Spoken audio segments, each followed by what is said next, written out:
ষষ্ঠ উপজেলা পরিষদ নির্বাচন উপলক্ষে আজ 23শে এপ্রিল প্রতীক বরাদ্দের নির্ধারিত দিন ছিল।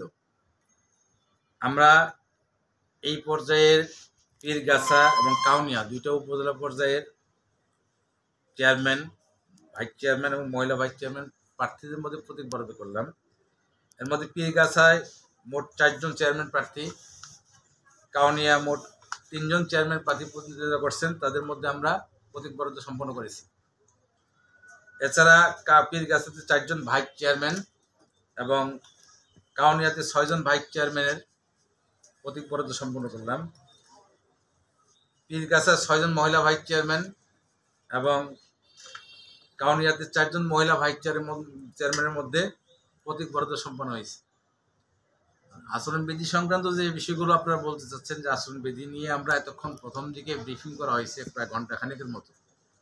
আচরণবিধির প্রতিটা বিধি তাদেরকে একটা করে লিফলেট দেওয়া হয়েছে এবং পাশাপাশি তাদেরকে প্রতিটা বিষয়ে বিধেয় প্রতিপালিত বিষয়গুলো কি কি সকল বিষয়গুলো তাদেরকে আমি এবং আমাদের অতিরিক্ত পুলিশ সুপার মহোদয় এইসব বিষয়ে বক্তব্য প্রদান করছি। তারা প্রতিশ্রুতি দিয়েছেন যে আচরণবিধি যথাযথভাবে প্রতিপালন করবেন। আশা করি যে আমাদের যে আসন্ন ষষ্ঠ উপজেলা পরিষদ নির্বাচন আগামী 8ই মে অনুষ্ঠিত হতে যাচ্ছে, এই উপলক্ষে প্রার্থীদের যথেষ্ট সহযোগিতা আমরা তাদের মৌখিক উদ্ধৃতি বিবৃতির মাধ্যমে পেয়েছি। অবশ্যই তারা হয়তো পালন করবেন। আর ইতিমধ্যেই রংপুরের নির্বাচনগুলোতে আমার যেটা অভিজ্ঞতায় বলে যে এই সকল এলাকার লোকজন নির্বাচন ভালোভাবে উপভোগ করে এবং তারা কখনোই কোনো বিভিন্ন গ্যাঞ্জাম ফ্যাসাদে যায় না। সেক্ষেত্রে আমরা আশাবাদী অবশ্যই আচরণবিধি প্রতিপালিত করে তারা নির্বাচন করবেন।